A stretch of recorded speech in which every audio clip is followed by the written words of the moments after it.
Vamos lá. 1 Pedro capítulo 3, verso 1 começa assim: mulheres, sede vós igualmente submissas a vosso próprio marido, para que, se ele ainda não obedece à palavra, seja ganho sem palavra alguma, por meio do procedimento de sua esposa. Ao observar o vosso honesto comportamento cheio de temor, não seja o adorno da esposa o que é exterior, como frisado de cabelos, adereços de ouro, aparato de vestuário. Seja, porém, o homem interior do coração unido ao incorruptível traje do espírito manso e tranquilo, que é de grande valor diante de Deus. Pois foi assim também que a si mesmas se ataviaram outrora as santas mulheres que esperavam em Deus, estando submissas a seu próprio marido, como fazia Sara, que obedeceu a Abraão, chamando-lhe Senhor, da qual vós vos tornastes filhas, praticando o bem, e não temendo perturbação alguma. Maridos, vós igualmente vivei a vida comum do lar, com discernimento, e tendo consideração para com a vossa mulher, como parte mais frágil, ou como vaso mais fraco. Tratai-a com dignidade, com respeito, porque sois juntos, ou juntamente, herdeiros da mesma graça de vida, para que não se interrompam as vossas orações. Se assentem, irmãos.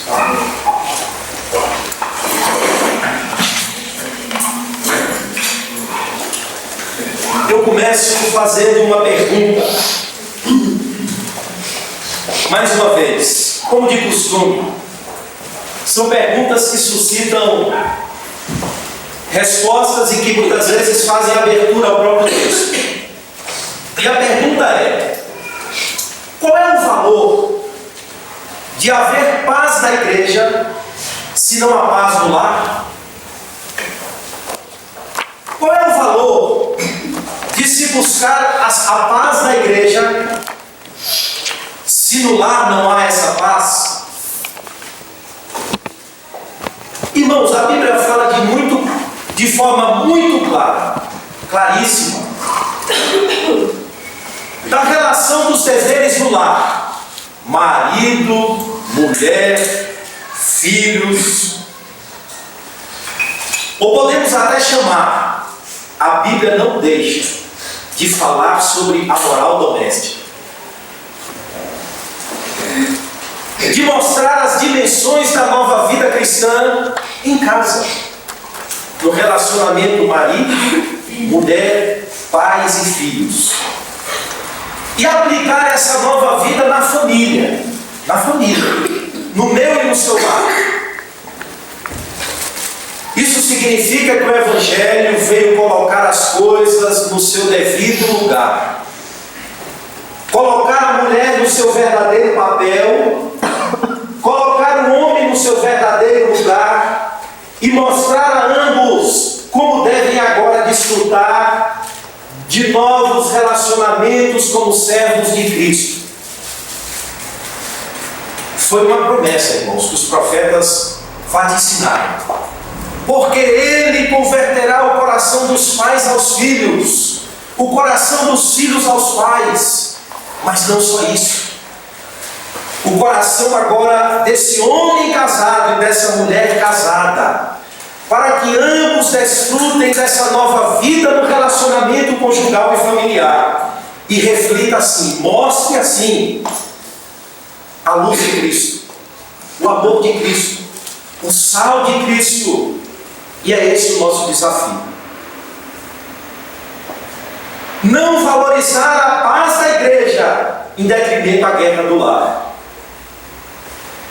Paz e harmonia tão pregada, irmãos, na família. A Bíblia diz que só será alcançada se nós não somente reconhecermos o nosso papel, mas se nós cumprirmos, praticarmos, vivermos esse papel, cumprindo a nossa função na família. Será alcançada essa paz do lar,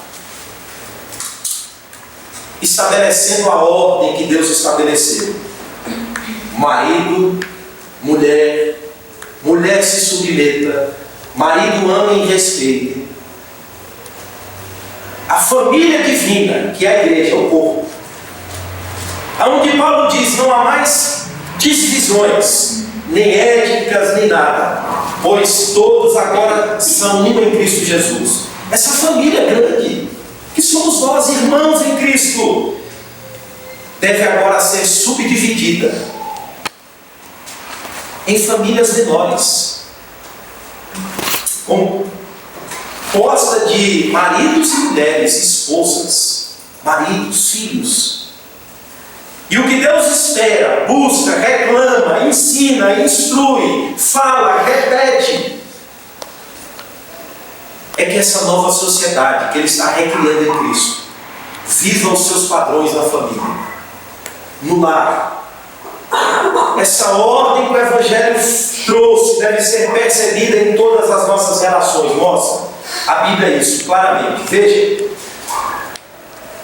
capítulo 2, Pedro começa tratando de modo geral: irmãos, como peregrinos e forasteiros, eu exorto vocês a que mantenham exemplar o vosso procedimento no meio dos gentios, sujeitando-vos a toda a instituição humana, verso 13, por causa do Senhor, diante das autoridades, porque essa é a vontade de Deus, que pela prática do bem coloque uma mordaça na boca dos ignorantes e insensatos, sem sabedoria, ignorantes do entendimento, que não conhecem as coisas de Deus nem a sua vontade, estão na ignorância. Coloquem uma mordaça na boca dessas pessoas, vivendo o padrão de Deus, na sociedade onde vocês estão como peregrinos, diante das autoridades se submetam. Ele também ensina nas relações Senhor e servo. Servos, submetam-se aos vossos senhores, até aos maus, aos cruéis. Agora ele trabalha uma célula menor, a família, mas de tão grande importância como a igreja. O nosso lar, o meu e o seu lar, a minha e a sua casa. Devemos viver nos nossos lares o padrão de Deus, a vontade de Deus. E Pedro faz isso, mostrando os papéis. E ele começa, como sempre, como fez Paulo, mostrando o papel da mulher. O comportamento das mulheres. Mulheres. Irmãos, historicamente, as mulheres têm tudo para não se submeterem aos seus maridos. A história dá ampla defesa a essas mulheres, porque a história mostra que elas sempre foram vítimas de lares cruéis, de maridos sem amor, de maridos turbulentos, que não as respeitavam, ou que hoje não as respeitam também. E para isso o Estado precisou criar mecanismos, Maria da Penha, para que compulsoriamente os homens respeitem as mulheres, para que compulsoriamente, com força de lei, os maridos a amem e a respeitem. Mas estamos aqui tratando as coisas do ponto de vista divino, bíblico. E é justamente por isso que a mentalidade do mundo, das mulheres principalmente, foi formada a partir dessa negativação da história. e fez com que todos, as mulheres, os homens, a sociedade, entendessem submissão como uma inferiorização das mulheres. Que fez com que as mulheres entendessem que o fato delas estarem se submetendo a um homem faz com que elas sejam mulheres fracas, presas, cativas. Sim, se nós pegarmos a história, eu dou total razão. Mas quando Pedro diz: mulheres, sede vós igualmente submissas a vosso próprio marido.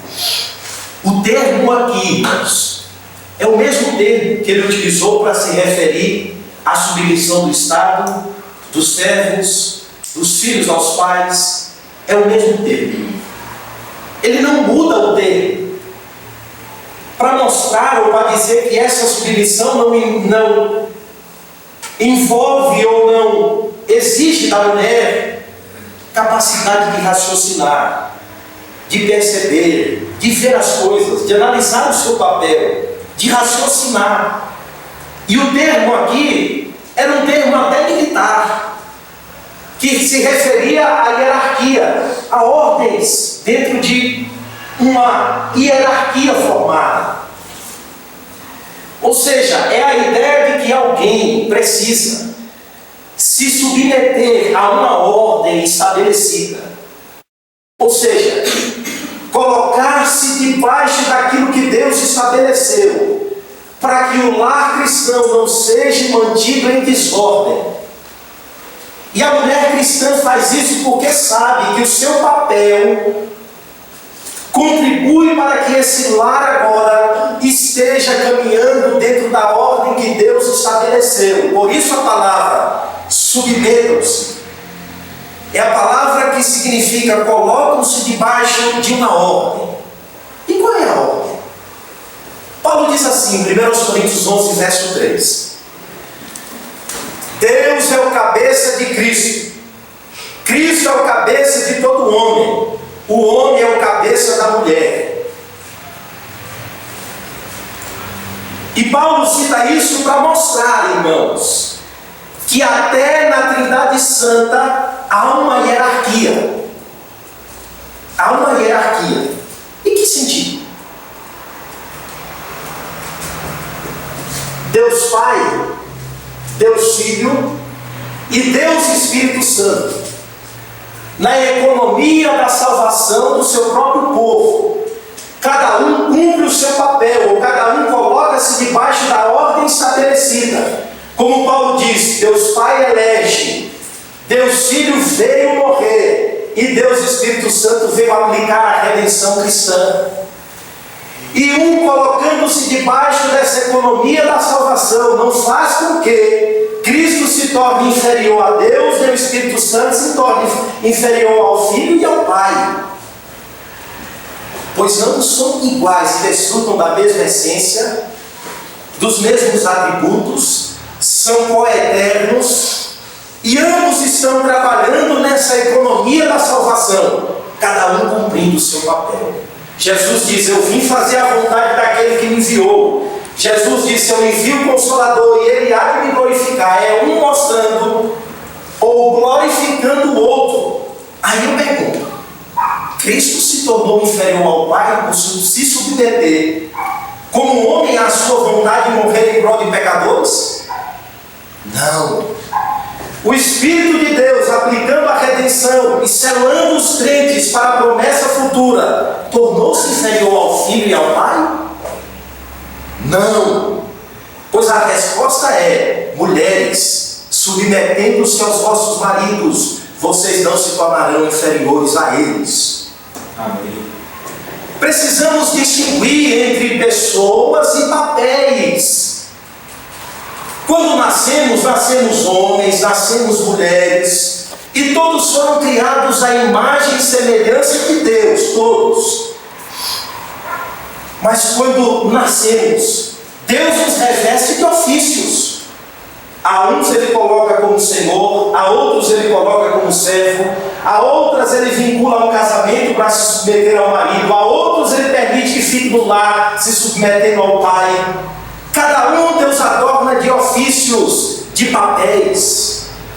E a ordem que Deus estabeleceu no lar, para que esse lar cristão se desenvolva dentro da mais perfeita paz e harmonia, e a igreja colha os frutos de lares que desfrutam paz, o marido é o cabeça, a mulher se submete.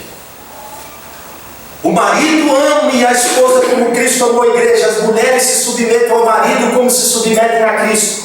Essa é a ordem. É a ordem. Quando ele diz igualmente, ele está voltando ao que ele disse. E o exemplo que Pedro utilizou para mostrar aos servos que é possível se submeter até a um senhor cruel, é o exemplo de Cristo. É o exemplo de Cristo. Igualmente a Cristo, olhem para Cristo. Olhem a submissão de Cristo e o papel de Cristo. E vocês, mulheres, verão que é possível essa nova mulher que é recriada em Cristo assumir o seu papel no lar de forma bíblica e correta. Eu costumo dizer, a sua atitude em submeter-se ao seu marido é uma atitude espiritual. Assim como, diz Paulo, você se submete a Cristo. Igualmente, é fruto de uma nova vida, de uma nova mente, não agora formada pela mentalidade mundana e da sociedade caída, mas é uma mente agora que está sendo formada pelos padrões e palavras de Deus.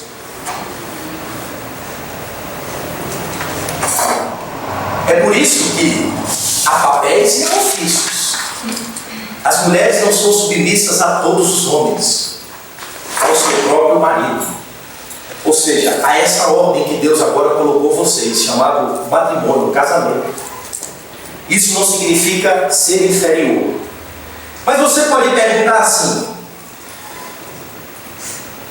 é preciso contexto para isso. É preciso contexto. Eu preciso de um contexto favorável. Aí Pedro diz assim: e se você tiver um marido incrédulo, que não obedece à palavra, que motivação você tem de submeter-se a ele? Se você tiver um marido ainda que não conhece os padrões do Evangelho, que não te ama como Cristo amou a igreja, que motivação há da parte dessa irmã em obedecer e submeter-se ao seu marido? Nenhum. Se ele me amar primeiro, eu me submeto.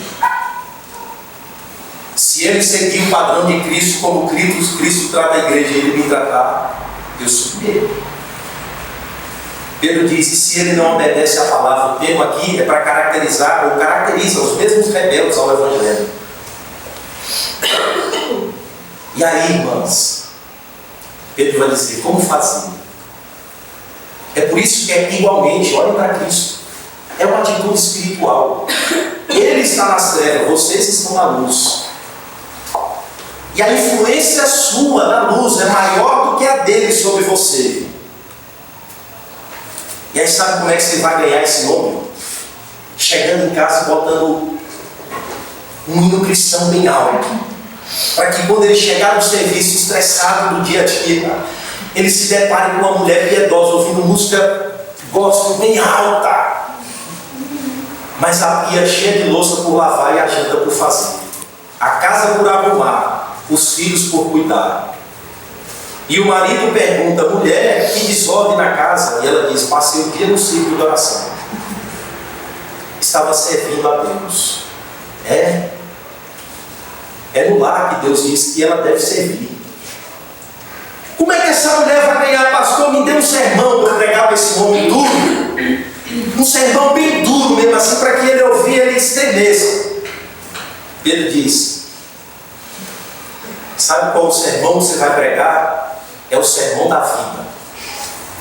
É o sermão do bom procedimento. É o sermão do exemplo. Para que esse marido veja o valor do Evangelho. Como? Da sua vida. Na sua vida, melhor dizendo. Para que esse homem veja que o sermão ouvido domingo de manhã, domingo à noite, tenha efeito na segunda, na terça, na quarta, na quinta, na sexta e no sábado. Como? Na economia do lar. Na organização do lar, na disciplina do lar, na diligência do lar, no trato com ele, na forma de se comportar diante dele, na forma de recebê-lo, na forma de tratá-lo. É sua função. Essa é a economia do lar. Então, a submissão é fruto da sua nova condição agora, em Cristo. Independe da posição dele, independe. Aqui é uma irmã cristã e um marido que não obedece à palavra. E ele vai ser ganho por meio do procedimento da sua esposa. A palavra procedimento aqui se refere a toda a sua atitude, todos os seus comportamentos, toda a sua forma de viver dentro do lar. Aqui se refere a esse comportamento. E muito mais, Pedro diz no verso 2, deve ser um comportamento cheio de temor. Temor a quem? A esse marido ímpio. Temor a Deus. Submetendo-se primeiramente a Deus. Reconhecendo o padrão de Deus, o seu papel no lar.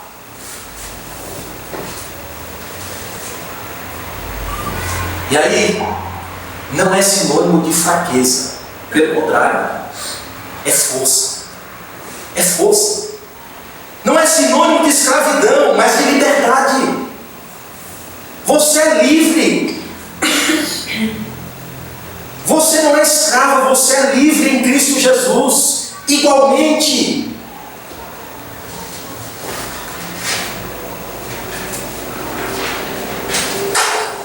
E o que aprendemos é a postura correta da mulher no lar. É um testemunho eficaz do Evangelho. Eficaz. Ao observar o vosso honesto comportamento cheio de temor, verso 2, final do verso 3, sem palavra alguma, por meio do procedimento de sua esposa, ele seja ganho. Vai ganhar o marido. Uma irmã sábia edificando a sua própria casa.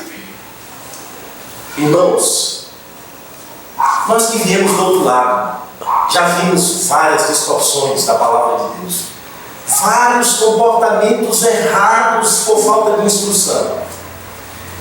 Irmãs que achavam que estar cumprindo um papel dentro da igreja estava substituindo o seu papel dentro do lar. Estavam lá clamando: Senhor, converte o meu marido, Senhor, e Deus só faltava dizer: como? Se você vive o contrário, se ele está olhando para você e diz: esse evangelho não transforma, esse evangelho não muda. Mas como que ele vê isso? Dentro da sua própria casa. A minha esposa não tem postura em relação aos filhos, em relação ao lar, em relação ao marido. Que evangelho é esse que destrói famílias? É o testemunho do marido. É a opinião do marido. Embora ele não viva, mas ele tem padrões finos para julgar. A palavra observar o procedimento é alguém que fica à espreita, atento, fixo, querendo observar o comportamento da esposa e ver Cristo na vida dela. Ele diz: não vejo. Mas ela está todo dia, mas não vejo. Mas ela está todo dia, mas eu não vejo. Ela não teme. Observe, a palavra cheio é um comportamento pleno do temor de Deus em todas as áreas.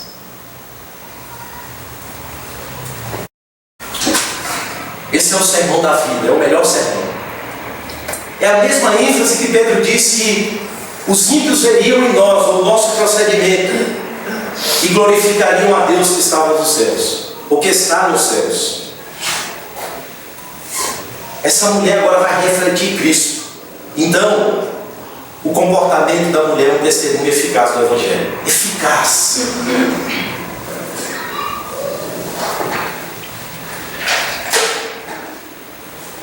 E Pedro diz: sem palavras. Sem palavras. sem estar irritando. Ou seja, a ideia aqui, irmãos, para corrigir, não é que os homens são salvos através do bom exemplo dos cristãos. Não. A fé vem pelo ouvir e ouvir a palavra de Deus. O comportamento da irmã ou da esposa reforça a pregação que ele tem ouvido ou que ele tem tido notícia que está sendo pregado, de um evangelho que transforma, de um evangelho que restaura relacionamentos, que coloca as coisas dentro de um papel correto, ou dentro de um plano correto, ou dentro de um padrão correto. Essa mulher vai reforçar. Como disse Paulo escrevendo a Tito, ele diz aos servos: servos, submetam-se aos seus senhores, e em tudo sejam um ornamento da doutrina de Cristo. O que é ornamento? É aquilo que se enfeita, que se adorna. Ou seja, a postura dos servos agora estava servindo para adornar o Evangelho. Essa é a ideia. Essa irmã vai reforçar o valor do Evangelho. Como? Mostrando a eficácia dele na sua própria vida.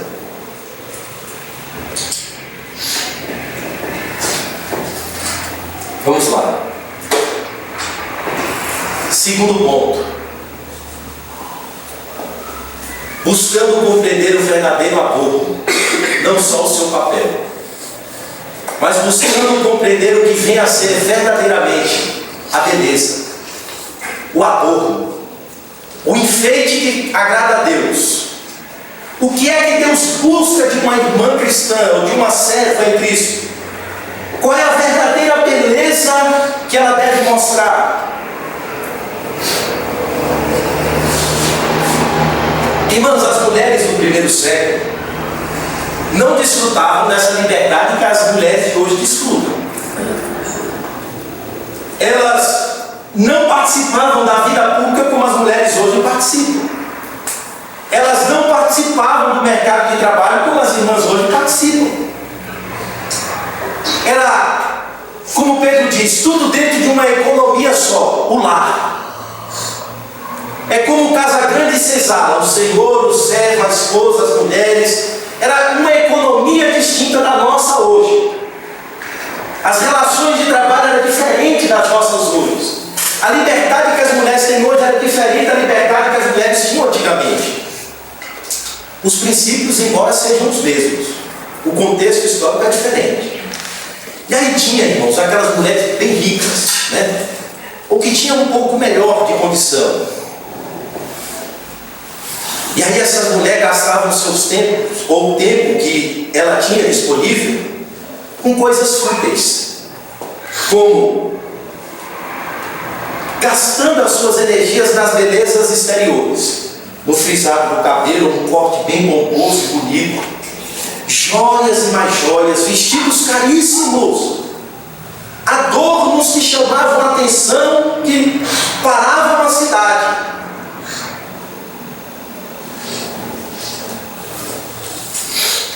Com respeito a Hebe, perdia feio para as mulheres antigamente.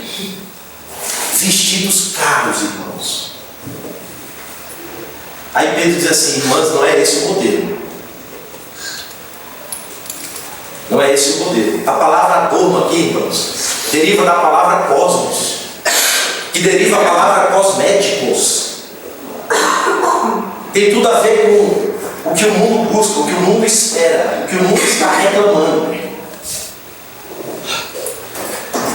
Mas espera aí. A palavra de Deus ela pode causar falsos entendimentos, ou podemos usar a palavra de Deus para ir tanto para lá como para cá. E esse texto aqui, eu já vi na prática, tanto para lá como para cá. Extremos, dois extremos. Qual foi? Devemos supervalorizar o espírito. E aí a beleza externa da mulher, ou a feminilidade da mulher, era desconstruída por uma religião desgovernada. As irmãs eram colocadas dentro de uma burca religiosa. E aí chegava-se na igreja, dava-se a bula. A sua roupa a partir de hoje é essa. Essa. E aí quis construir a feminilidade da mulher. Sim, aí veio uma outra geração, mais instruída, que desfrutou de mais liberdade, foi no mercado de trabalho e começou a ver choques culturais, aquilo que sempre propalaram como verdade. O padrão é esse, a verdade é essa. Ou seja, não ensinaram os princípios, mas ensinaram fórmulas. Ensinaram comportamentos codificados, prontos. É esse, e se sair para cá, está fora. Aí veio a segunda geração, filhos dos crentes, e diz: não, esse modelo não serve para nós. Nós precisamos de algo mais consistente, que nos ensine os princípios e não o comportamento próprio. E aí foram para o outro lado, né? Para o outro extremo. Aí agora o valor passou a ser o adorno, o enfeite, a aparência externa, vazia, sem conteúdo, a superficialidade cristã. Agora esse passou a ser o modelo. E aí, meu amigo, o vento leva para lá e o vento leva para cá. Não é isso que Pedro está ensinando. O matrimônio é cercado de tensões. Tensões. É cercado de tensões.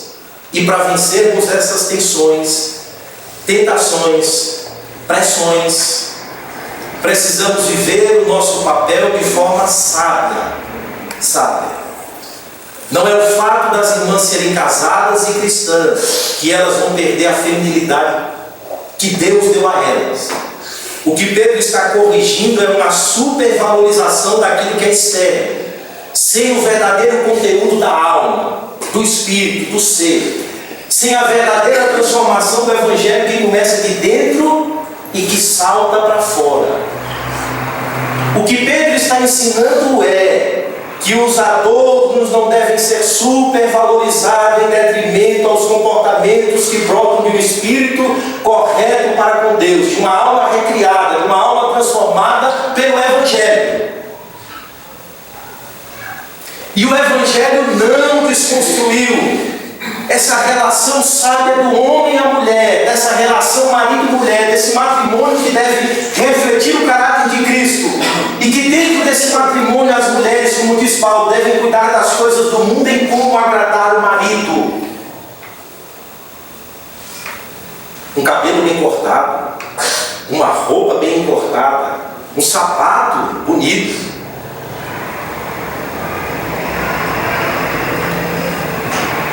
Não é contrário àquilo que o Evangelho está ensinando o homem e mulher. Matrimônio. O que Pedro está ensinando ou contrapondo é esse comportamento que elas estão vendo lá fora. Qual é? Dessas mulheres que não desfrutavam do labor que as outras desfrutavam e tinham condições de comprar vestidos caríssimos, roupas caríssimas, adornos caríssimos, joias e mais joias, colares e mais colares. E Pedro está dizendo: irmãs, não é esse o padrão, elas são vazias, elas não têm conteúdos, elas não têm significado de vida.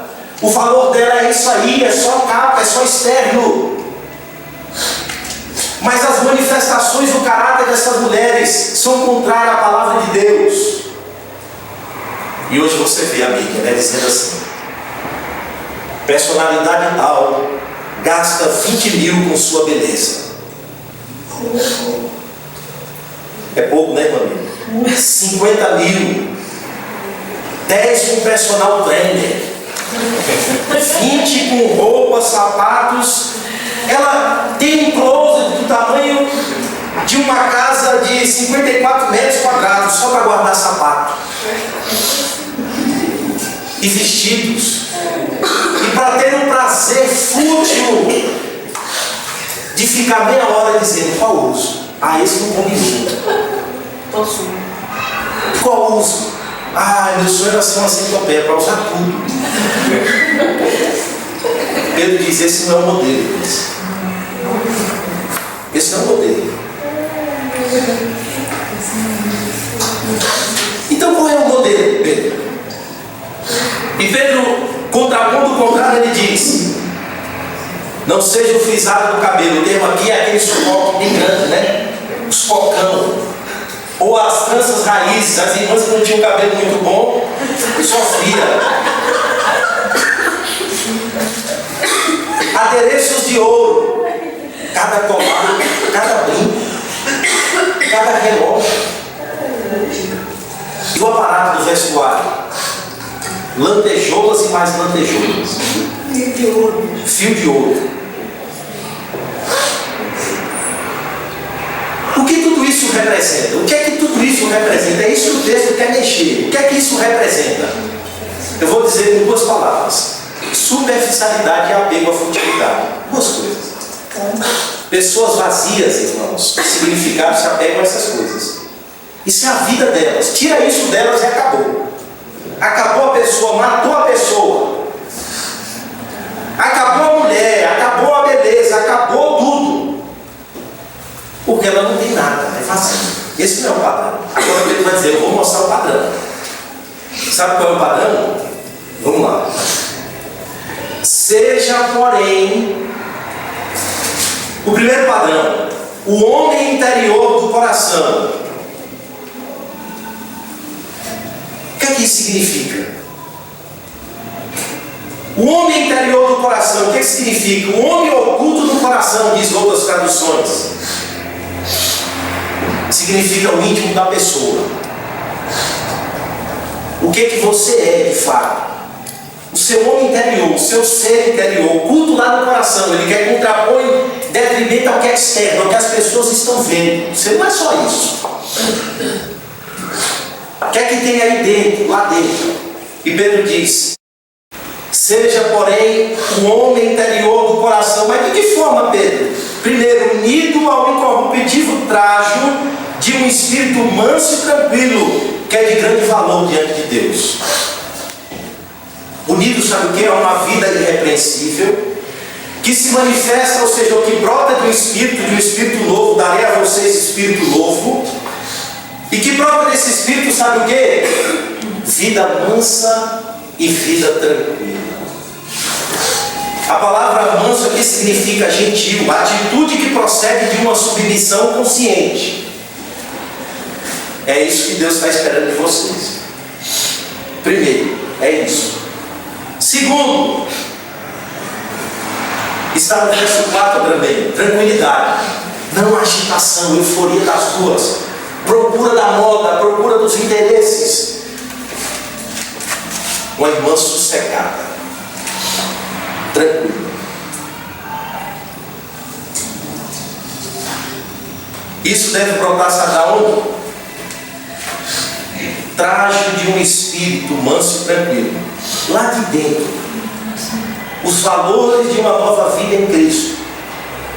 Ele não está desprezando o cuidado externo.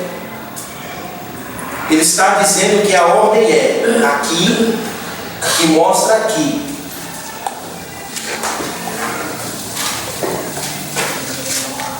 Segundo ponto, sabe qual é o padrão? Não é o do mundo, é o de Deus. A primeira pergunta das irmãs é: o que agrada a Deus? O que é de grande valor diante de Deus? O que é?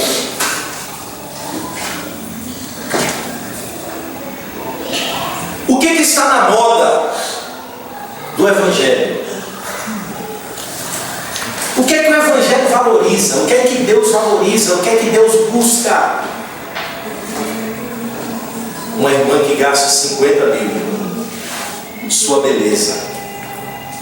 Não.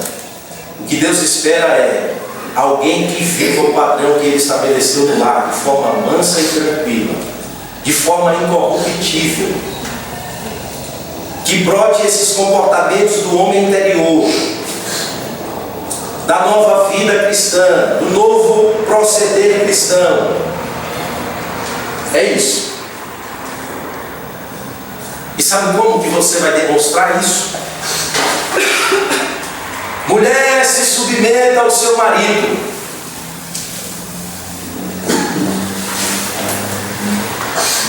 E Pedro vai mais longe ainda. Eu não só mostro o padrão, mas eu mostro o exemplo. Eu mostro o exemplo. Vocês devem seguir o exemplo das santas mulheres. Está aqui, verso 5. Como é que foi que as santas mulheres se comportaram? Como é que foi que as santas mulheres cuidaram-se de suas vidas? Ou cuidaram-se de si mesmo, do seu lar, do seu marido? Como é que elas viveram?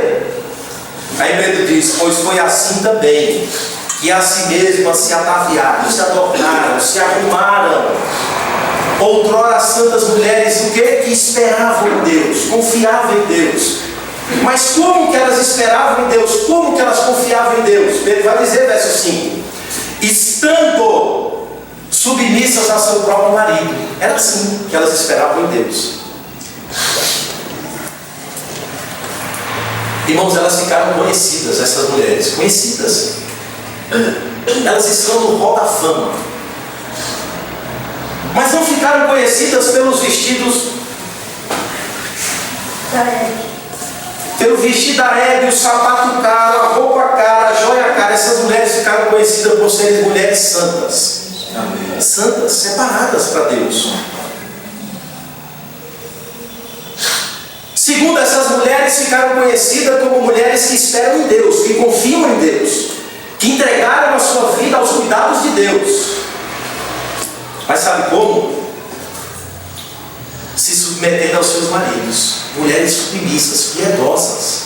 Piedosas. Me lembro de Abigail, irmãos, esposa de Nabal. O nome do homem já diz tudo. Insensato, ignorante. Davi fugindo, perseguido por Saul, vai pedir comida a Nabal. Homem cheio de comida, cheio de animais, o pasto cheio. Eu dar comida a Davi? Ainda humilhou o servo de Davi. E o servo corre e diz: Abigail, o negócio ficou feio. Davi vem. Diz que vem reclamar a injustiça feita com os servos. Essa mulher, com toda a sabedoria, com toda a prudência, corre e se coloca diante de Davi, suplica: meu senhor, perdoe a ignorância do meu marido. Mostrando o valor daquela mulher. Aquela mulher ficou reconhecida, ou conhecida, porque a sua prudência fez com que o seu marido fosse livrado da turbulência que Davi vinha para fazer justiça sobre a vida dele. E ela se interpõe. Essa mulher esperava em Deus. Não se colocou sobre o seu marido, mas pelo contrário, cumpriu o seu papel, tentando fazer de tudo para que a sua casa fosse mantida em ordem. Então, veja os valores dessa mulher, ou dessas mulheres santas. Confiam em Deus e são submissas, ou estando. Ou seja, elas vivem a vida submissas aos seus próprios maridos. Esse é o padrão. É esse o padrão. E Pedro vai mais longe e diz: vocês conhecem a vida de Sara? Conhece? Sara? Sim. Sara não foi diferente. Aí o povo dizia: nós somos filhos de Abraão, pela fé. O pai da fé. E Pedro vai dizer: Sara é a mãe das mulheres santas, piedosas. Das mulheres que são valorosas por servirem a Deus. Irmãos, agora Pedro vai dizer assim: ela obedeceu a Abraão chamando-lhe Senhor. Ou seja, reconheceu em Abraão uma liderança espiritual sobre ela, uma liderança sobre a vida dela. Meu Senhor, vamos lá. Da qual vós vos tornastes filhas. Como? Praticando o bem e não temendo perturbação alguma, ou seja, aquilo que vos instabiliza. Interessante que ele usa a vida de Sara. Irmãos, não tem vida mais cheia de tensão do que a vida de Sara. Não teve. Eu sei que há tensões na vida das irmãs, mas na de Sara tinha uma intenção, uma pressão ou uma tensão intensa. Uma mulher que vivia com seu marido em Harã. E do nada o esposo diz: chega, meu bem, arruma a casa, arruma tudo. O que foi? Deus está me chamando. Para onde? Para uma terra. Qual terra? Ele ainda vai mostrar. O quê? Meu Deus. Larga tudo, leva só a roupa. Leva as malas, agora bota uma tenda, enrola e vamos. É agora, é já. E ela reconhece, irmãos, esse homem, a liderança desse homem sobre a vida dela. Diz: meu Senhor, vamos lá. Amém. Ela não sai chutando cachorro, não. O texto não mostra. Esse homem é doido. O pai é assim. Prontamente. Deus faz promessa a um filho, mulher de 90 anos. Hebreus diz: o ventre amortecido. Ventre amortecido, irmãos. Deus dá Isaac. E o menino cresce, bonito, formoso, vira adolescente. Aí um dia Abraão diz à sua esposa: meu bem, Deus está mandando eu sacrificar Isaac. O quê? Sim, estou indo agora.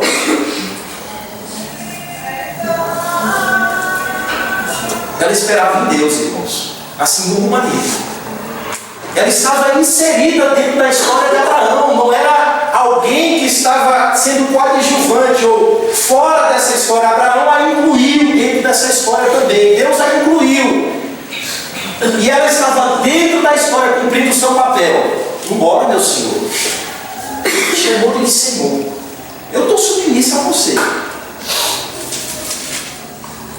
Vai sacrificar o menino. Agora você imagina a tensão dessa mãe. Mas a razão pela qual tudo isso ocorria não Sara brigando, lutando contra o governo de Abraão sobre ela, ou melhor, o governo de Deus. É porque primeiro essa mulher estava esperando em Deus, submissa ao seu próprio marido. Foi assim. E não só a saída de Harã, imagine, largou a melhor casa. Não só o sacrifício do filho, estava para sacrificar o menino. Mas ele vai voltar. Devia ser essa a expectativa de Sara. Como foi a de Abraão: vamos subir, mas nós desceremos. Fica aqui, vocês. É eu e Isaac somente. E várias outras tensões, várias outras. Promessa de filho ao ventre amortecido, ela está risada. Só Deus pode cumprir essa promessa. Então, irmãos, o papel da mulher, mostrado por Pedro, é um papel que deve seguir o padrão divino, que não supervaloriza as exterioridades, que não supervaloriza a aparência em detrimento a uns comportamentos que procedem de uma vida transformada. Essas irmãs têm exemplos, fartos exemplos da palavra de Deus, de quem diz tantas mulheres que esperavam em Deus estando submissas aos seus maridos e não ficavam para lá e para cá, instável, perturbadas, aflitas. Ainda que Deus diga a esse marido: saia daí, meu amigo, largue tudo que você tem, vai para uma terra que eu vou te mostrar. Mesmo assim ela não ficou perturbada. Irmãos, mas dentro do lar tem o marido, né? No casamento tem o marido. E Deus também adornou os maridos de responsabilidades. Tão elevada como a das mulheres, ou melhor, muito mais elevada. A ética cristã é recíproca, né? E aí Paulo estabelece esse padrão, como Cristo amou a igreja. Irmãos, nós somos chamados para revelar o mesmo trato de Cristo em relação à igreja para com as nossas esposas. Esse amor que de Cristo procede em nós, ou através de nós, deve ser mostrado em termos práticos para com as nossas esposas, assim como Cristo está tratando a igreja. Uma vez, das advertências tão sublimes da Tua Palavra. Amém, Senhor. Ajuda-nos, ó Deus, nós que somos tão vulneráveis, nós que somos tão tendentes, ó Deus, a inverter as coisas. É verdade. Ajuda-nos a valorizarmos, ó Deus, aquilo que o Senhor valoriza em nossas esposas. Ajude as nossas esposas, ó Deus, a seguirem os padrões das santas irmãs. Diante das pressões desse mundo tão terrível, dos conselhos tão terríveis que se ouvem na rua, nas praças, na mídia, nos jornais, ajuda-nos, ó Deus, a proclamar o Teu padrão. Mas não somente com os lábios, mas com a vida, com o comportamento, mostrando, Senhor, o quão benéficos são os Teus conselhos, quão amáveis são os Seus juízos, quão inescrutáveis os Seus caminhos, para que a Tua igreja, Senhor, para que a nossa vida cristã, para que a nossa vida de oração, Pai, não seja interrompida, Senhor, por causa dos nossos pecados, da nossa forma dura, cruel de falar, de tratar, de julgar. Ajuda-nos, Pai, a viver como Cristo, a andar como Cristo, a responder como Cristo. Sim. Dá-nos a sabedoria. Temos falta, Senhor. Temos falta. É verdade. Carecemos da Tua sabedoria. Porque o Senhor é o Deus que não joga na cara, que não lança em rosto. Dê sabedoria a cada um, aos homens e às mulheres, para que as crianças que estão ali dentro, Senhor, desfrutem dessa paz do lar. Vejam, ó Deus, em primeiro lugar, dentro de casa, que há padrões, que há papéis definidos, e que a definição desses papéis não significa a inferiorização do ser, da mãe, do pai, de ninguém. Ajuda-nos, ó Deus, é o que te rogamos em nome de Jesus. Amém.